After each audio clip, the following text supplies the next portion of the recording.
एक दिन जनाबाई चक्की पीस रही थी, इतने में ठाकुर जी आ गए और ठाकुर जी आकर बोले, ए जना सुन। बोले हाँ, तेरा मुझे पद बहुत अच्छा लगता है, तू पद बहुत अच्छा गाती, चल मुझे पद सुना दे। तो जनाबाई पद गा रही थी, जनाबाई ऐसे चक्की चला रही है और पद गा रही है, और ठाकुर जी ऐसे हाथ की टेक लगा करके बढ़िया प्रेम से सुन रहे थे जनाबाई को।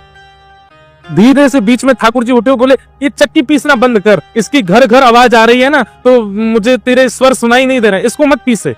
तो जनाबाई बोली, काम कैसे छोड़ दूंगी, काम तो पूरा करना पड़ेगा ना, और इतना ही तुमको सुनने का मन है, चलो हाथ लगाओ, तुम पीसो, मैं सुनाती हूँ। तो ठाकुर जी बोले ठीक है मैं पीसना हूँ। ठाकुर जी पीसने बैठे चक्की, बोले तू गा के सुना। ठाकुर जी चक्की चला रहे हैं, जनाबाई गा रही है। अब गाते गाते जना क्या हुआ, ठाकुर जी इतने आभूषण पहन के गए थे, वो आभूषण चक्की से टकरा रहे थे, तो उनमें से आवाज आ रही थी, तो जनाबाई नहीं गा पा रही थी। तो जनाबाई बोली, मैंने चक्की छोड़ी तो क्या आप भी कम हल्ला नहीं कर रहे, इतना सारा गहना पहन के आते हो, चम चम चम चम आवाज करते हैं सब, इनको उतार दो। तो ठाकुर जी ने सारे गहने उतार करके वहीं धर दिए और प्रेम से चक्की पीसने लगे, जनाबाई गाने लगी। सुनते सुनते पद इतने में ही मंगला के घंटे घड़ियाल बजने लगे मंदिर में। ठाकुर जी तुरंत उठे, अरे जना मंगला का समय हो गया, मैं दौड़ के जाता हूँ, मंदिर में पुजारी आ जाएंगे। और ठाकुर जी दौड़ करके गए और मंदिर में जाके खड़े हो गए। लेकिन रात में जो गहने पहने थे वो वहीं छोड़े आए जनाबाई के यहाँ। कपाट जैसे सुबह खुले तो ठाकुर जी के श्री अंग पर एक भी गहना नहीं था, और जब वो गहने नहीं मिले और गहने तो छोड़ आए, ऊपर से एक गलती और करके आए ठाकुर जी। क्या?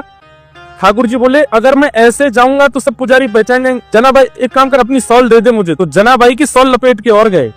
मंदिर में जैसे पहुंचे, कपाट खुले, पुजारियों ने जैसे देखा ठाकुर जी को, पहले देखा आभूषण कहाँ गए, ठाकुर जी के आभूषण कौन चोरी कर ले गया। इतने में नामदेव जी मंगला का दर्शन करने आए थे, तो मंदिर में हलचल हो रही थी। नामदेव जी बोले क्या हो गया, बोले ठाकुर जी के आभूषण नहीं मिल रहे, कोई चोरी कर ले गया। जैसे देखने गए आभूषण नहीं देखे, तो बोले लेकिन ये सॉल मैंने कहीं देखी है, ये सॉल तो देखी देखी लग रही है, क्योंकि नामदेव जी के घर में जो काम करती जनाबाई उसी की सॉल थी। अचानक से अरे ये तो जनाबाई की सॉल है।